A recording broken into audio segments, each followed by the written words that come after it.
Today we're going to talk about beta testers and how to use beta testers to improve your course, to get testimonials, to price your course, to have quality assurance on your course, and figure out all the ins and outs of your course. So I'm really excited about this one. Now, a lot of times people will be like, oh, I'm going to get some beta testers and just have them go through it and basically give away my content for free. No, that is not what we're doing.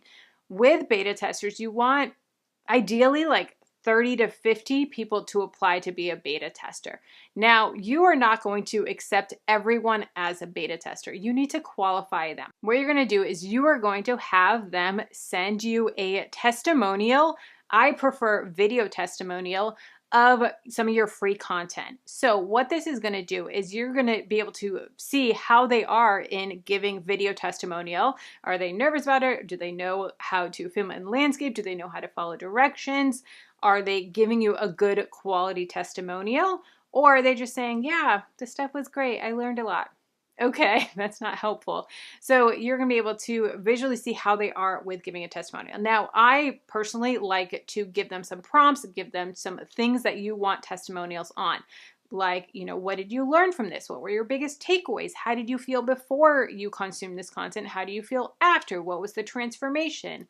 Different things like that. So giving them some guidance with it, but you're going to be able to visually see what type of testimonial they provide. And then you're also going to be able to get those free testimonials on your content, on your free content, that you're then going to be able to use those testimonials in your marketing for your course or whatever product you're selling. So it may not be exactly aligned with the product, but it's still going to speak to the type of transformation you're able to provide on your free content, maybe on YouTube or a blog or Instagram or TikTok, but the free content that you already have out there, you can use those testimonials, those aha moments, those transformations in your marketing for your course, on your sales page, on your emails, all of that. So first you want to qualify them, have them apply. I like to do it in a Google form. So they're going to send in their name and their handle and all their information, and then also put the links, the video links to the testimonials. Now you'll be able to pull out the full testimonial, and you can also take snippets of these as well for marketing. Now with a beta tester, we are not just giving them the content for free and giving them a coupon code for 100% off.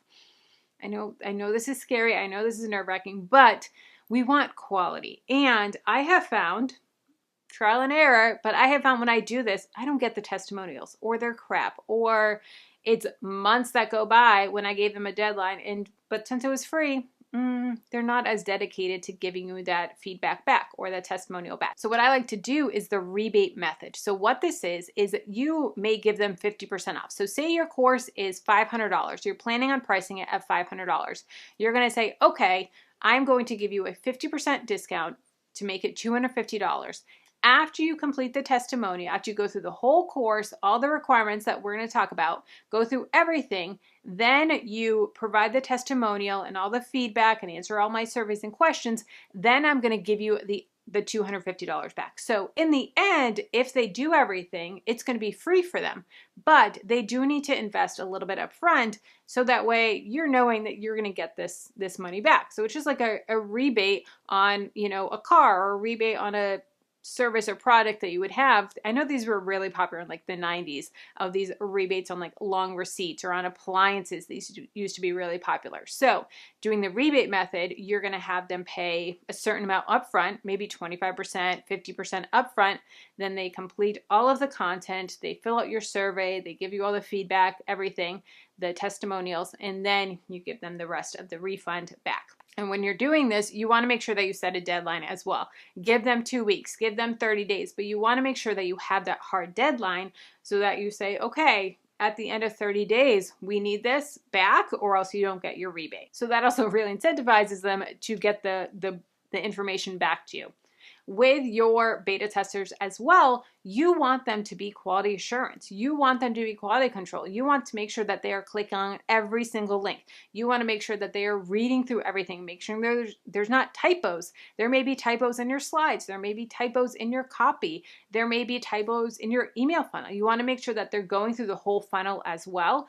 All your sales funnels, all your emails that you're going to be sending to get people into the course as well. Maybe you're doing it through a webinar, so you have them go through the pre-webinar emails and then the post-webinar emails. You want to make sure that they're going through all of those, clicking all of those links, making sure there's no typos, and giving feedback of saying, hey, like this didn't really resonate with me, or hey, when you said this, it sounded kind of off, or is that really your target client? You said this up here, but then this over here, this doesn't match. These are talking to two totally different people in the same email, and it doesn't flow. That's the type of stuff that you want them looking at as well. And you want to be able to send them specific questions in your Google form that ask them those questions to make sure that they know what they're looking for.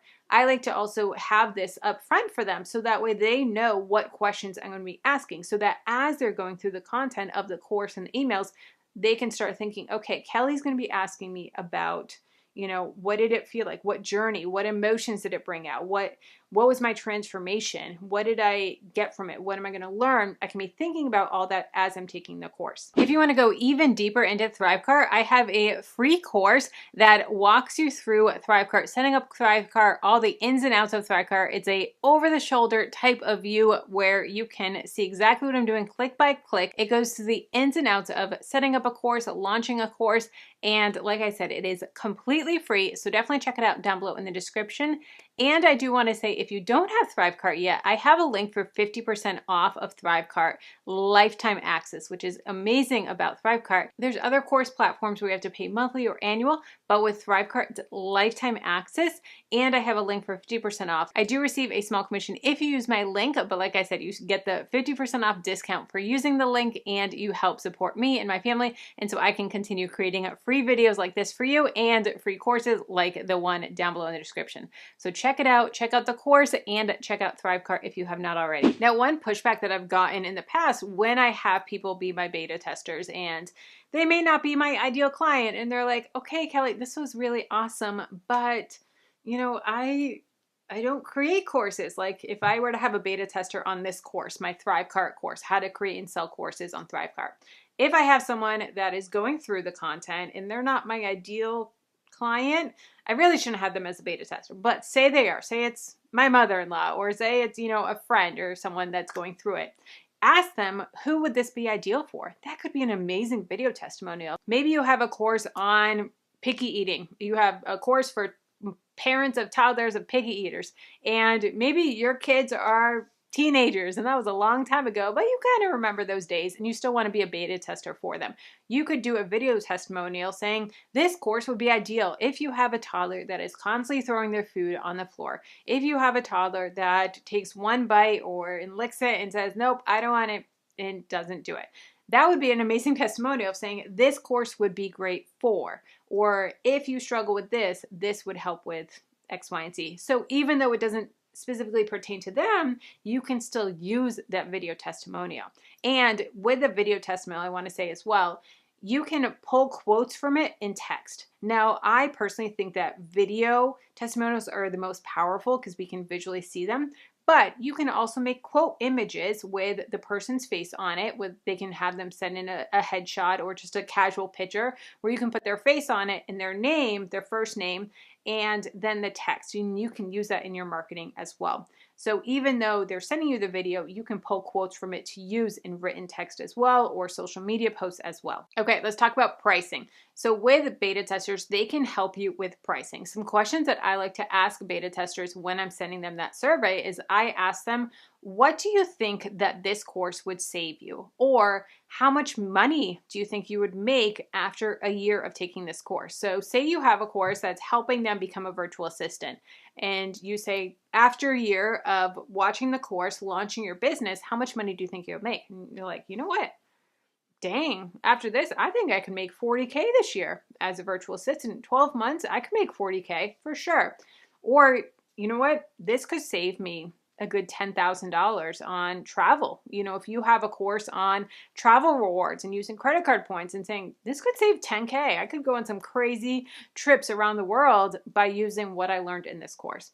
So take into consideration of how much you're going to be saving them or how much you're going to be making them as well. Then also ask them, how much would you pay for this? Don't give them any ideas of what you're thinking, but say, how much would you pay for this? What I like to do is I like to take the median in that. So you don't want to take the average because you may have some people that are like, I would pay $50 when it should be a $2,000 course. Okay. Or you may have people that have a lot of money and would pay way more than the average person. So when you take a median, you're taking off the highs and lows until you get the middle. And that's a great starting point to look at of saying, okay, is this industry standard? Is this too high? Is this too low? But take that as a baseline and then work around it when you're creating your pricing for how much to charge. Quality assurance. So your beta testers are going to be amazing quality assurance. Some people will hire editors and quality assurance teams for their courses that are very, very expensive.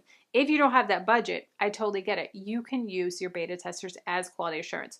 So you can have them, like I said, test out all the links. Make sure that there's no dead links. Make sure everything goes properly where it should, whether that be an affiliate link inside or a download or a YouTube video inside or a sales page link or anything like that. Make sure they're checking all of that. Make sure they're checking the typos, but also ask for feedback. Say, hey, is there anything that you wish I went deeper? Is there anything that didn't make sense? A lot of times when we're creating content, when we're creating courses or educating, it makes sense in our head because we know the concept, but teaching it, we may not communicate the best way. So ask them, did everything make sense? Is there anything that was like, you went on a tangent, I have no clue what you said in this, and you got to redo this one.